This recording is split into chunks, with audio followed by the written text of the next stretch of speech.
Código Chile, quinta temporada. Intentamos descifrar el Chile en que vivimos. Conversaciones, análisis y mucha actualidad. Bienvenidos a un nuevo episodio de este podcast que ya está siendo tradición. Estamos, ya lo he dicho en capítulos anteriores, mal acostumbrando a nuestros auditores porque tenemos tremendos invitados semana a semana. Código Chile, este podcast de conversación, intentamos descifrar el país en el que estamos viviendo. Estamos en YouTube, en Spotify, en distintas plataformas donde ustedes pueden escucharnos y por supuesto en nuestra nueva página web códigochilepodcast.cl. Queremos saludar a nuestros amigos de eldinamo.cl, verdades que mueven.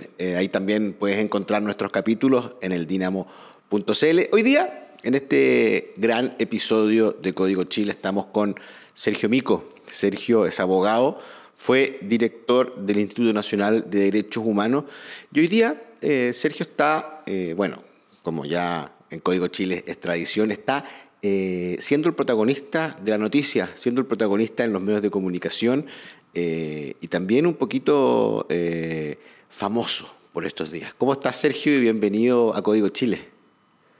Bueno, muchísimas gracias, Francisco, por la invitación. Es una gran oportunidad que no muchos chilenos y chilenas tienen de estar en la esfera pública y dar a conocer su opinión. Y por eso te doy las gracias.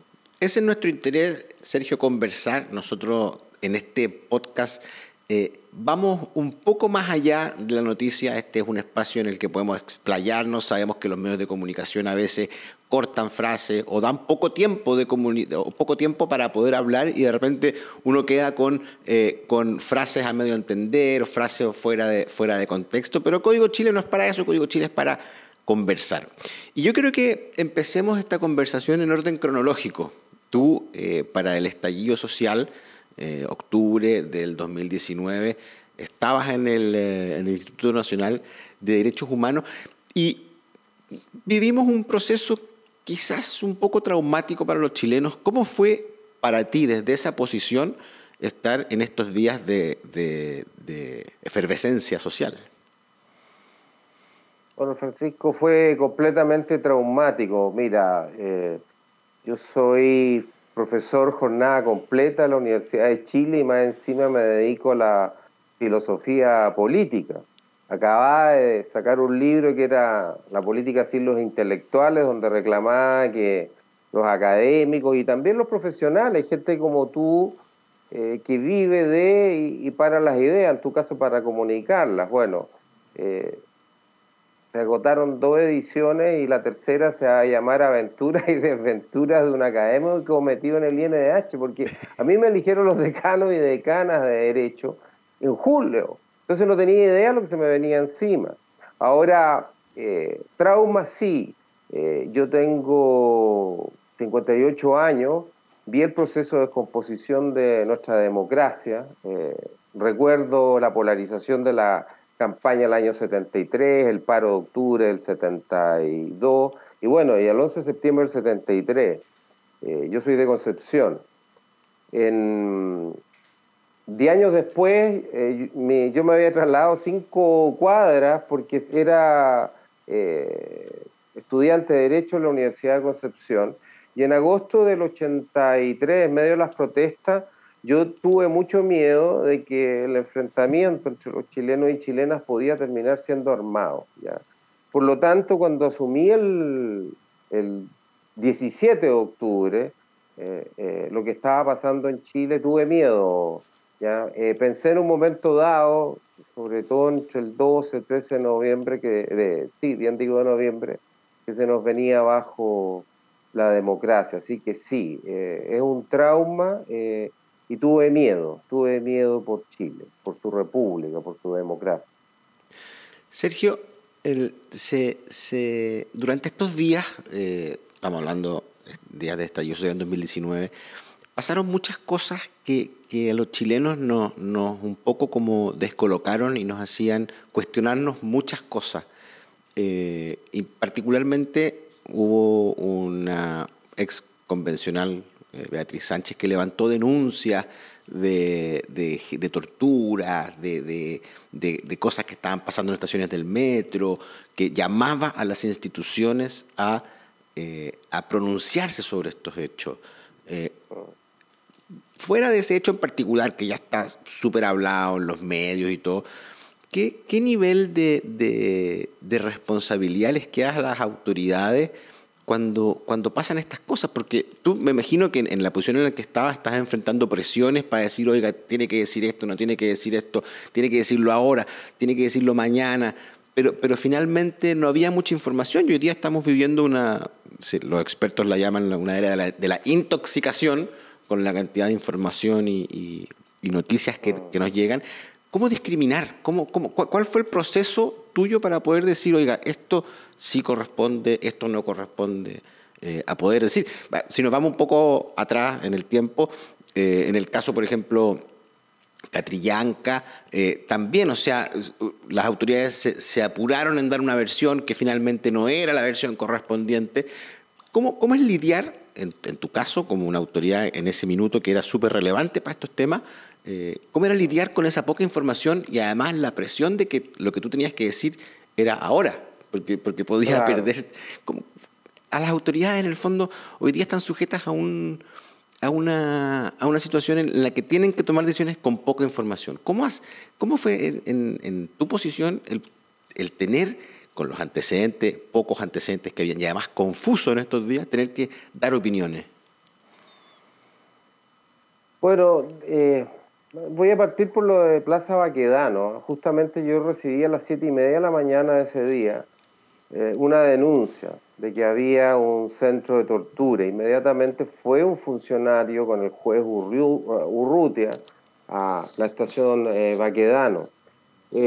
Lamentablemente, y yo no me pronuncié, pero lamentablemente dos personas lanzaron por tweet y lo dijeron en el Parlamento, que yo había señalado que sí, que había un centro de tortura porque había ido el INDH, lo cual nunca fue cierto.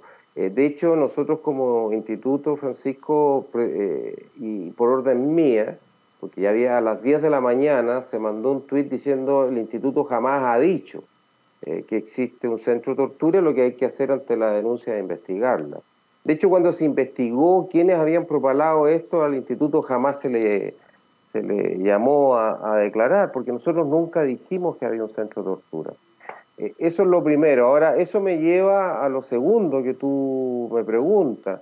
Se vinieron abajo todas las instituciones. ¿Dónde estaban los jueces de garantía, por ejemplo, yendo a las comisarías a partir del 17 de octubre? ¿Dónde estaban los fiscales?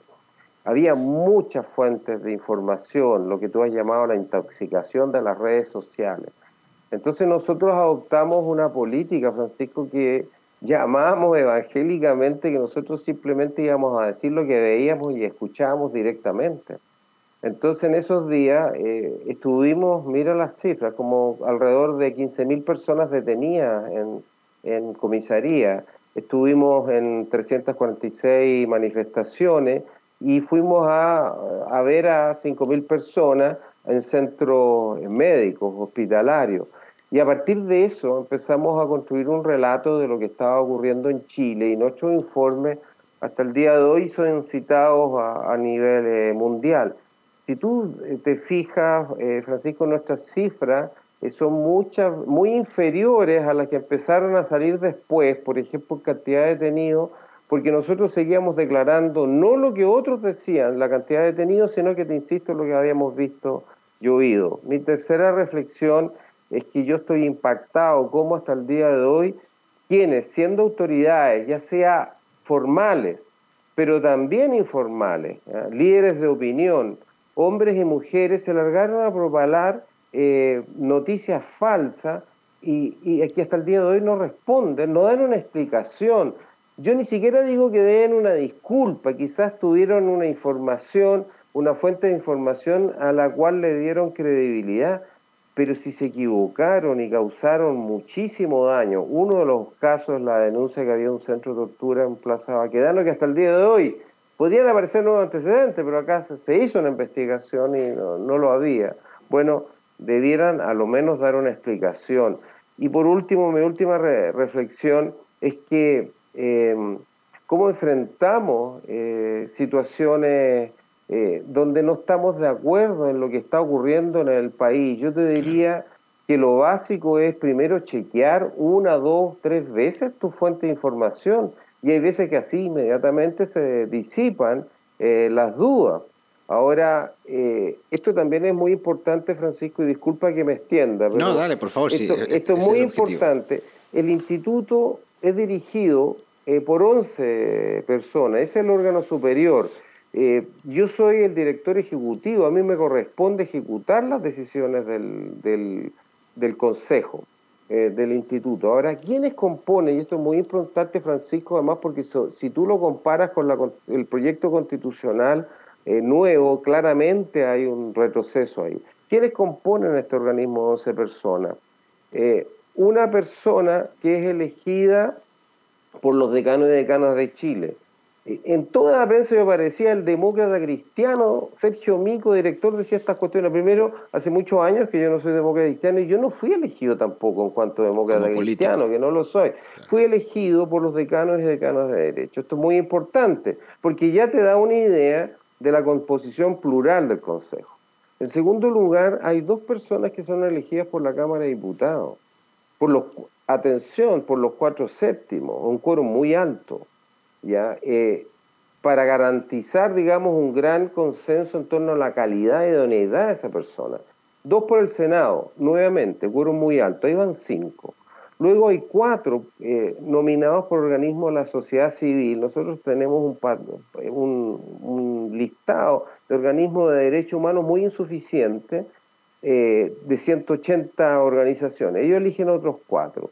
Y fíjate tú, Francisco, esto es muy importante, había uno elegido por la expresidenta Bachelet y otro por el expresidente Piñera. Y con esto termino, esta idea de cómo enfrentar momentos tan dramáticos cuando no tenemos fuentes de información claras, no sabemos lo que está ocurriendo. Bueno, conversando, Francisco. Entonces, nosotros, estas 11 personas, procesamos toda esta información y cuando dijimos, miren, hay por lo menos 3.400 víctimas de violación a los derechos humanos que nosotros creemos que fueron agredidas por agentes estatales. Eso tiene que determinarlo finalmente los tribunales de justicia, pero esas afirmaciones que nosotros hicimos, Francisco, fueron tomadas por unanimidad. Entonces, la gracia del instituto es un organismo completamente plural, donde hay gente que trabajó en la Fundación Jaime Guzmán, otros fueron diputados de la Democracia Cristiana, hay otros que militan en RN, hay otros que son militantes del Partido Socialista, incluso también del Partido del Presidente de la República, actual Convergencia Social. Todos nos pusimos de acuerdo, esta es la verdad de hecho, esto es lo que está ocurriendo. Y por eso yo valoro mucho organismos colegiados. Y estos acuerdos eran por los 2/3 también se tienen que tomar. ¿Te das cuenta? Disculpa que me extienda tanto, pero para que nunca más vuelva a ocurrir lo que ocurrió en Chile, que hubo un momento que no sabíamos lo que estaba ocurriendo y nos estamos, como dices tú, intoxicando por las redes sociales, que hayan organismos autónomos, plurales en su composición y con altos quórum para tomar decisiones, creo que son centrales. No creo, lo afirmo. Sergio, quiero hacer una pregunta para entender un poco el fundamento. Tú dices, el instituto, el INDH, logró identificar más de 3.000 casos donde personas habían sido víctimas de la violencia por parte de agentes del Estado. Pero en el mundo, y aquí la pregunta, cuando ocurren este tipo de revueltas sociales, cuando ocurren este tipo de desórdenes, obviamente las fuerzas de orden actúan. Entonces, ¿dónde está la barrera para poder decir, oiga, ¿sabe qué? Esto es legítimo porque en el fondo se está actuando en defensa del Estado, o esto es legítimo porque ya en el fondo pasó a ser una violación de los derechos humanos? Porque es un punto súper complejo, que es donde, a mi juicio, donde radica la diferencia entre decir, oiga, hay un Estado que viola los derechos humanos o hay un Estado que defiende a las personas para que puedan vivir en un lugar en paz. ¿Cómo se hace esa diferencia?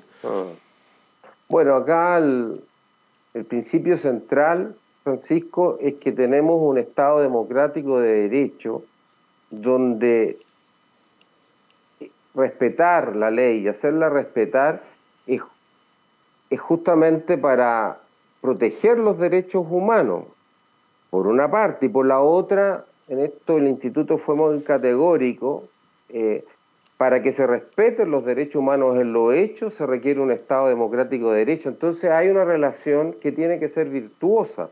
El Estado democrático de derecho es para los derechos humanos su aval central en los hechos. Y si se viene abajo el Estado democrático de derecho, bueno, los derechos humanos son sistemáticamente violados. Eso es lo primero. Ahora, lo segundo también, Francisco, es re importante, nuestro informe anual, con todos sus defectos, está en la página web del instituto, y el informe anual no habla ni de estallido social, ni parte el 18 de octubre, y esto es muy importante, parte el 17 de octubre, porque evidentemente hay una relación entre violencia en contra de personas, bienes públicos y privados, y la acción de la policía. ¿Ya? No es que hayan salido los carabineros, se haya decretado un estado de excepción constitucional simplemente por arbitrariedad del presidente de la República, aquel entonces, no. Habían gravísimos atentados a la propiedad pública y privada, a las personas también. Bueno, el informe entonces anual del instituto dice 17 de octubre, porque nosotros ya el 17 estábamos en las estaciones de metro viendo lo que estaba pasando. Ahora, eso es lo segundo. Lo tercero es, nuestra política fue muy sencilla, Francisco. Obviamente que la policía tiene el deber de hacer respetar la ley. Y cuando no se respeta la ley y falla en la simple presencia, bueno, de las fuerzas de orden y de seguridad, bueno, hay un derecho, obviamente, de imponer la ley haciendo uso de la fuerza legítima. Ahora, ¿cuál es el límite de esto, Francisco? Y el instituto, ¿dónde trazó la línea? Bueno, el ejercicio de la fuerza física legítima por parte de Carabineros está regulada por los protocolos que el propio cuerpo Carabinero se dio.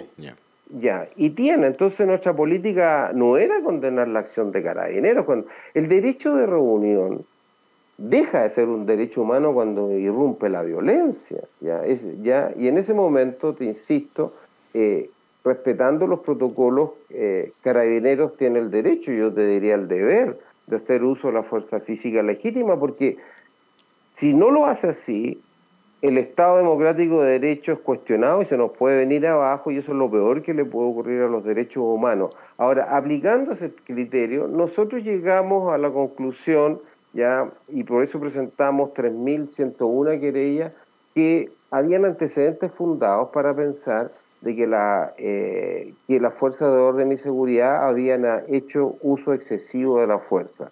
Pero nuevamente, esto es muy importante, el instituto lo que hace es presentar una querella, decirle al Estado de Chile, bueno, esto hay que investigarlo, pero ¿quiénes investigan? Es la Fiscalía, y quienes sentencian son los tribunales de justicia. Ahora, lo que empezó a ocurrir, como el instituto fue un momento dado como la única institución que estaba dando una información que era considerada viable, cada vez que el instituto decía, mire, se presentaron tales y cuales querellas, todo el mundo partía de la base, muchos empezaron a entender, bueno, ya están condenadas estas personas, y eso no es así. Eso me da el pase para la siguiente pregunta, pero antes, bueno, estamos llegando a la mitad de esta conversación y tenemos que saludar a los auspiciadores que hacen posible este podcast Código Chile.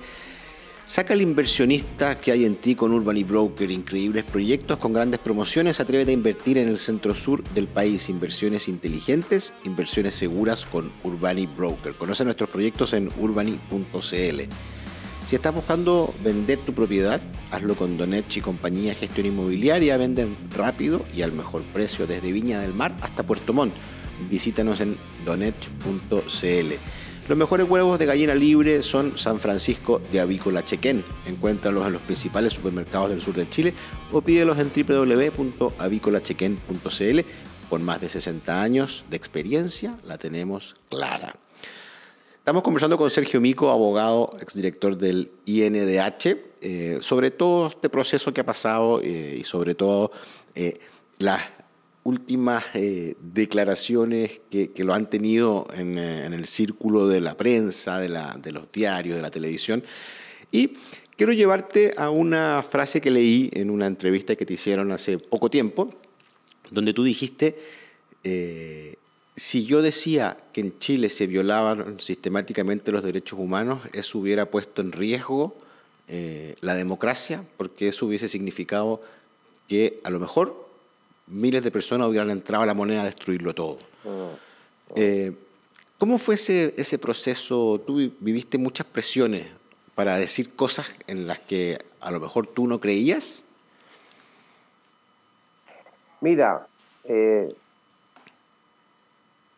cuando ya empezamos a ver, y nuevamente por unanimidad el Consejo declaró que están cometiendo numerosísimas y gravísimas violaciones a los derechos humanos, se empezó a extender en el país, en muchos sectores ya, la idea que estábamos frente a un Estado que se estaba volviendo ilegítimo, porque te insisto, el Estado democrático está para promover y proteger los derechos humanos, no para violarlos. Y ahí el 29 de octubre, nuevamente, personas de importancia pública dijeron que yo había sostenido que las violaciones en Chile eran sistemáticas. Y eso me obligó a aclarar este punto el 3 de noviembre, cuando yo supe esto tardíamente, porque esta noticia empezó a dar vuelta en Europa, como se me dijo. Bueno, el 3 de noviembre en la mañana dije, las violaciones a los derechos humanos que están ocurriendo en Chile no son sistemáticas. Así, ¿qué significaba eso? Lo aclaré. ¿Cuál es la diferencia entre que sean sistemáticas o no? Claro, mira, hay algunos que dicen, mira, si hay varias, si hay muchas y son reiteradas, eso hace que sean sistemáticas. No, eso no es así. Nosotros creemos que hubo muchísimas y fueron reiteradas, y algunas que venían de mucho antes, problemas de tortura, bueno, en fin, pues no me quiero extender en este punto. Las violaciones sistemáticas cuando el Estado, sus distintos órganos se concertan para violar los derechos humanos. Más precisamente, es que el Poder Ejecutivo ya concibe, organiza, planifica y ejecuta un ataque masivo a la población civil para violar los derechos humanos de la población civil, garantizando la impunidad. Por lo tanto, yo lo que dije, mire, acá hay un presidente que fue elegido democráticamente por el pueblo. Hay un Congreso Nacional democráticamente elegido por el que fiscaliza por el pueblo. Hay una fiscalía independiente y tribunales independientes. Por lo tanto, yo me atreví en ese momento a decir que no habían antecedentes, y hasta el día de hoy, Francisco, no lo hay, que esa concertación hubo. Ahora, el 75% de los chilenos y chilenas en una encuesta dijeron que habían violaciones sistemáticas a los derechos humanos. Te das cuenta que para mí esta fue una decisión durísima, porque los chilenos y chilenas en esa encuesta entendían que por violaciones tan graves y tan numerosas los derechos humanos eran sistemáticas. Yo había dicho otra cosa, pero ¿por qué lo dije? Y por qué hoy día lo reitero con tanta fuerza, es que si yo hubiese dicho que los órganos del Estado se habían concertado para ejecutar una política de ataque masivo a la población, en ese momento nuestra democracia perdía toda legitimidad. Y hay que acordarse que en ese momento se estaban quemando iglesias, se estaban destruyendo todo tipo de comercio, se atacaban personas, estaba la primera, la segunda, la tercera línea que se enfrentaban directamente contra Carabineros, y no solamente eso, sino que hubo llamado justamente a tomarse la moneda. Entonces tú te imaginas si el director del Instituto Nacional de Derechos Humanos dice, ¿sabe que acá hay una concertación de los órganos del Estado para violar masivamente los derechos humanos de la población civil, ejecutando, te insisto, una política? Bueno, en ese momento esas palabras pudieron haber sido fatales para nuestra democracia. Si los enfrentamientos llegaron hasta la calle San Antonio, y yo he reiterado que no me vengan con cuentos, si yo estaba ahí, yo lo vi. Entonces, ¿sabes, Francisco? Lo que me tiene sorprendido también es que hasta el día de hoy las personas que hicieron esos llamados y ante mis reiterados emplazamientos no salen a dar la cara. Y me parece eso gravísimo, porque esto nunca más puede volver a ocurrir. Y por último, me han criticado, señor Mico, ¿por qué no dijo esto de los asaltos a la moneda o intentos de asalto, como tú quieras llamarlo? ¿Ya? Primero, Yo asumí toda la responsabilidad de declarar que no habían violaciones sistemáticas a los derechos humanos y condené los ataques a todos los medios, a propiedad pública y privada, y también a estos ataques a nuestra democracia. Lo que pasa es que no podía ir más allá, Francisco, porque yo como director ejecutivo del instituto, yo soy vocero de un consejo que es plural. Y en materia de condenar a la violencia, y esto fue muy grave, el 13 de noviembre no logramos un acuerdo para condenarla. Hubo un grupo de consejeros que se negó a firmar esa declaración y bueno, yo tenía límites también para ejercer la vocería. Formalmente por la razón que te dije, pero también si yo presionaba mucho a la institución, podía eso significar una crisis completa de la institución y eso hubiese sido peor para nuestra democracia. Sergio, tú acusaste presiones de ciertos sectores políticos, de cierto partido, digamos, del Partido Comunista, para que tus declaraciones o para que tus opiniones en la prensa fueran en cierta línea, fueran incendiarias un poco, o fueran alejadas de lo que tú estabas viendo en ese momento. Estas presiones no fueron por el consejo, sí, porque tú me dices un consejo plural, que bastante pluralista, claro, que está bien compuesto. ¿Cómo se operó esto en la práctica? Bueno, ahí yo también una sorpresa. Estaba viendo ayer que hay como 250.000 visualizaciones de las entrevistas que he dado, porque parece como algo novedoso que yo diga que se ejercieron presiones contra el instituto y en contra de mi persona. Francisco, durante 60 días hubo huelgas dentro del instituto, ya promovidas por los dos gremios. Yo te diría, la mayoría de los funcionarios no estaba de acuerdo, pero las huelgas eran para exigirme a mí que yo declarara que había presos políticos y que las violaciones eran sistemáticas. Sí, había una presión por dentro, no del Consejo, pero sí de las directivas de los gremios. Y te agrego otro dato, y que es público notorio, si el instituto estuvo tomado por 180 días. Y esa toma era una toma completamente política e ideológica, porque se agregó además que me exigían que declarara que había presos políticos y se me exigía también que pidiera la refundación de Carabineros. Y la política del instituto no era esa. Entonces, nuevamente, bueno, y en eso, bueno, el Partido Comunista, los convencionales, para ser preciso, me pidieron la renuncia, y en las razones por las cuales me la pedían estaba esto, que consideraban que yo había relativizado las violaciones a los derechos humanos diciendo que no eran sistemáticas. Esto está todo en fuentes abiertas, las redes sociales son declaraciones públicas. Entonces, nuevamente, yo estoy sorprendido por el revuelo que causa esto y por la ausencia de personas que debieran dar nuevamente una explicación. Disculpa, pero se habló, causando un enorme daño, que habían 800 presos políticos. Altas autoridades dijeron eso. Y hoy día, el proyecto de ley de indulto, nadie lo mueve. Y ya nadie habla de presos políticos. Entonces, los que hablaron de presos políticos, yo les pediría, bueno, den una explicación. Los que hablaron de refundación de Carabineros hoy día, lo que tú ves es que se está fortaleciendo Carabineros. Y ya nadie habla de refundación de Carabineros. Y tercero, ¿quién está hablando hoy día que hubo violaciones sistemáticas a los derechos humanos, Francisco? Nadie. Entonces yo lo que reclamo es, por favor, si estas declaraciones eran gravísimas, ¿ya? Y hoy día como que no se oye padre. Claro. Y nuevamente yo, y esto lo digo, Francisco, no mirando para atrás, sino que mirando para adelante, porque estas cosas no pueden nunca más volver a ocurrir.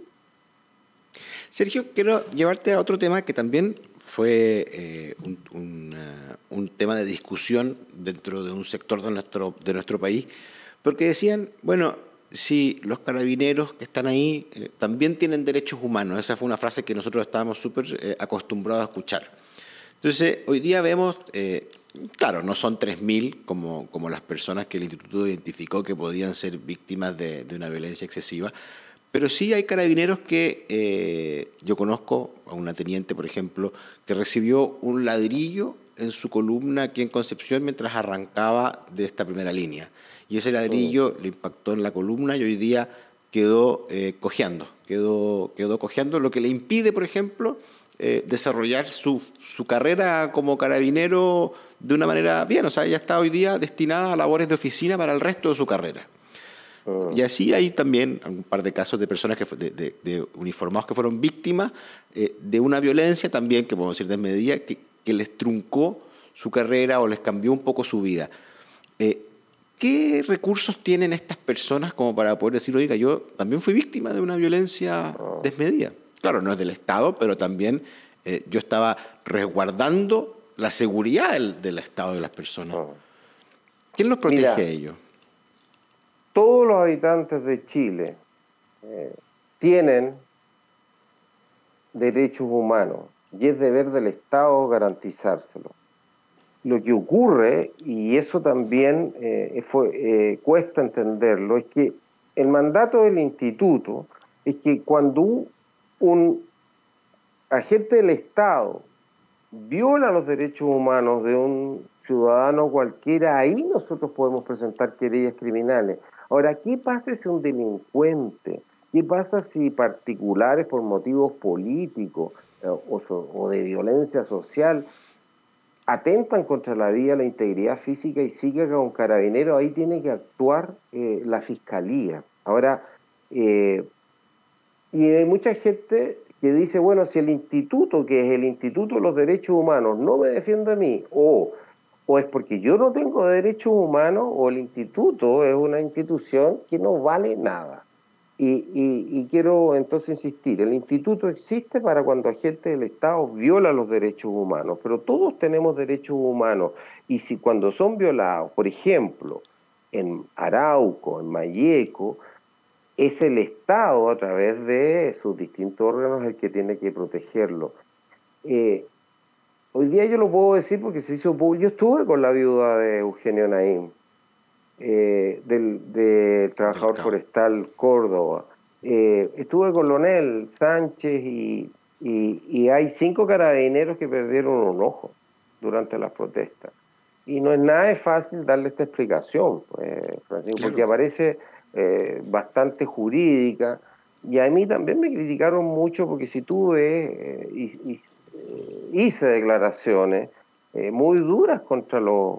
Así quemaron la iglesia de Carabineros donde estaban los restos del teniente Merino. Y hubo agresiones gravísimas a Carabineros. Ahí, ¿sabes qué? Yo lo que noto es también que hay una falta del Estado en 2 sentidos. Primero, hay una responsabilidad indirecta del Estado en las violaciones de los derechos humanos, porque si el Estado no los protege adecuadamente, hay una responsabilidad que se está haciendo efectiva en los tribunales de justicia. Y eso tiene que desarrollar más esta idea del instituto. Y por otra parte, lo que reclaman mucho los carabineros y carabineras es que de repente se encuentran con 1, 2, 3 organismos que los persiguen penalmente y ellos no tienen, lo consideran defensas adecuadas. Entonces ahí también hay que repensar eso. Está la Defensoría Penal Pública, pero lo que se alega es que no llegan a abasto y también ahí se ha producido un problema. Aprendimos de esta experiencia dramática y eso tenemos que enfrentarlo a futuro. No, y porque también si no, les pasa otra cosa, ¿sí? También, que los peritajes también son caros, muchas veces a lo mejor se piden a institutos fuera de Chile, y Carabineros con su defensa particular o la Defensoría Pública tampoco tienen los recursos para poder pedir estos peritajes que podrían eventualmente eximirlos de la responsabilidad que se le está acusando. Claro, ahí mira, el debate es el siguiente. Si tú eres un funcionario público, cometes un delito, ¿a título de qué tu servicio público habría de defenderte? ¿Sí? El tema no es sencillo, pero yo te insisto, cuando uno ve la realidad y sobre todo por los niveles de violencia que hubo en Chile y su masividad, nosotros en el informe, el Instituto disculpa, pero en el capítulo 2 de ese informe relatamos todos los hechos de violencia, es decir, nosotros como instituto no fuimos insensibles a esta realidad para nada, ¿ya? Y ahí, Francisco, hay otra cosa que está muy fuertemente dicho en el instituto. Una cosa es comprender y otra es justificar, ¿ya? Yo puedo comprender los actos de abuso policial cuando tú te enfrentas a ataques masivos y una violencia agudísima. pero eso no significa justificar, porque justificar es hacer algo que es injusto, justo, de ahí viene Claro. justificar. Bueno, pero sí hay que comprender, y como tenemos esta experiencia dramática que no me vivíamos desde el año 89, yo creo que tenemos que repensar muchas cosas, y entre los cuales está el punto que tú me señalas, ¿ah? Cómo lograr un equilibrio también con los deberes de Carabineros, con sus derechos. Exactamente. Sergio, los últimos minutos, porque ya se nos ha pasado muy rápido esta conversación, quiero dedicarlos al tema que no podemos evitarlo, tema constitucional y propuesta de nueva constitución. Tú ahí tienes una doble militancia, por así decirlo, porque como abogado de profesión tienes que tener una opinión fundada sobre el tema de si es o no una constitución buena para el país, pero también por el tema de los derechos humanos, por tu expertise y por tu experiencia, conocer un poco tu opinión sobre esto. Mira, yo señalé, ahora que dejé de ser director, que yo no puedo votar por el proyecto constitucional. En primer lugar, porque la institucionalidad que se establece para proteger los derechos humanos, cuyo catálogo mejora muchísimo con respecto a la actual Constitución, supone, te decía, para que estén garantizados esos derechos, entre otras cosas, una institucionalidad de derechos humanos fuerte. Y ahí, por unanimidad, el Consejo dijo que se requería una institucionalidad de derechos humanos. Se establecen dos. En segundo lugar, que fuera un organismo colegiado. Chile está muy fracturado, los derechos humanos son motivo de división, entonces nosotros reclamamos un organismo colegiado. Y en tercer lugar, que fuera generado en una forma tal, este organismo colegiado, que deja de existir. Hoy día una sola persona va a dirigir el Instituto Nacional de Derechos Humanos, que se va a pasar a llamar Defensoría del Pueblo, ¿ya? Que te decía que el órgano superior sea elegido por altos quórum y por distintas autoridades para garantizar su autonomía del poder político de turno. Y hoy día este proyecto constitucional señala que va a ser elegido por la mayoría del Congreso, diputados y diputadas, y tú has visto que hay un enorme debate porque lo que se está cuestionando es que el poder político entero se está concentrando en una Cámara única, porque claro, es un bicameralismo completamente asimétrico. Eso es lo primero. Lo segundo es que se reclama, veía la propaganda del apruebo, y con justicia se dice, miren, existe esta enorme cantidad, y bien que sea de derechos humanos que no están en la Constitución anterior y que hoy día la Constitución va a obligar a que el Estado las garantice. Perfecto, pero ahí, Francisco, tenemos dos problemas. Uno que es un problema de economistas, yo no lo soy, y de empresarios que dicen, bueno, pero va a garantizar el derecho a la salud, a la educación, que es carísimo, ya tenemos que tener crecimiento económico, tenemos y una que tener base plata económica. Tenemos que tener luquita. Bueno, ya, ese es un debate, y me parece más que legítimo, pero hay otro que no se ha discutido nada, que junto con un orden económico se requiere un orden cultural, Francisco, para que uno pueda decir, ¿sabe?, que estos derechos humanos efectivamente va a ser garantizados. Pero es que estamos en un problema porque finalmente ¿sí?, el tema cultural no lo impone una Constitución. Pero sí puede establecer instituciones y normas que apunten a una sociedad más solidaria, vos, Francisco. Y ahí aparece la cuestión, yo sé que es ingrato hablar de esto, los deberes, los chilenos y chilenas nos sacamos la mugre trabajando, hoy día sobre todo, pero yo te quiero decir que, bueno, el financiamiento de este Estado que tiene que garantizar los derechos humanos, que es carísimo, supone que los chilenos no solamente no evadan impuestos, sino que no los eludan. Claro. Supone... ¿qué te digo yo? Tú puedes tener un tremendo Ministerio de Salud, pero ¿qué pasa si los chilenos y chilenas, los habitantes de Chile, no cumplen con deberes elementales de cuidar su cuerpo? Beben y manejan borrachos, en fin. Vamos a tener un carabinero en cada esquina. Te pongo otro ejemplo. Podemos tener derecho a vivir en un medio ambiente libre de contaminación, pero ¿qué pasa si tú vas a Torres del Paine y te encuentras con que todos botan la basura? o hacen fogata, que queman cientos de hectáreas. Vamos a tener un retén de carabineros en cada uno de los parques nacionales. La Constitución dice que tenemos el derecho político al voto, a vivir en una república democrática, me parece muy bien, pero si los chilenos y chilenas no estamos disponibles a cumplir con el deber de defender a nuestra patria, si por ejemplo un ejército extranjero nos ataca o hay un tirano en Chile, ¿en qué queda el derecho a vivir en una república democrática? Entonces, mira, se ha hablado mucho que la Constitución chilena, el proyecto constitucional copió la Constitución boliviana. Pero te quiero decir que en este aspecto no la copió, porque tiene 16 deberes establecidos en la Constitución. Ahora, una precisión, no significa esto que los derechos humanos estén condicionados. Si una persona, aunque sea el peor de los delincuentes, tiene derecho a la integridad física y psíquica, no puede ser torturado, eso está fuera de discusión.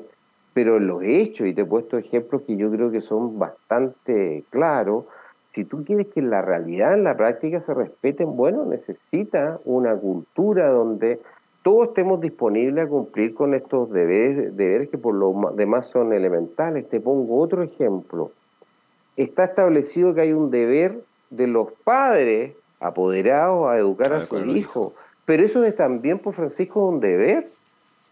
Y cuando muchísimos no pagan, por ejemplo, pensiones de alimentos o dejan votados a sus hijos, bueno, está faltando un deber. Ahora, la Constitución, y con esto termino, tú tienes razón, no impone la cultura a un pueblo, pero sí establece instituciones que van en un sentido o en este otro. Entonces, la Constitución, si tú pones control F al PDF, proyecto constitucional, te vas a encontrar con 420 veces la palabra derecho, pero la palabra deberes con respecto a las personas solamente aparece en 3 ocasiones.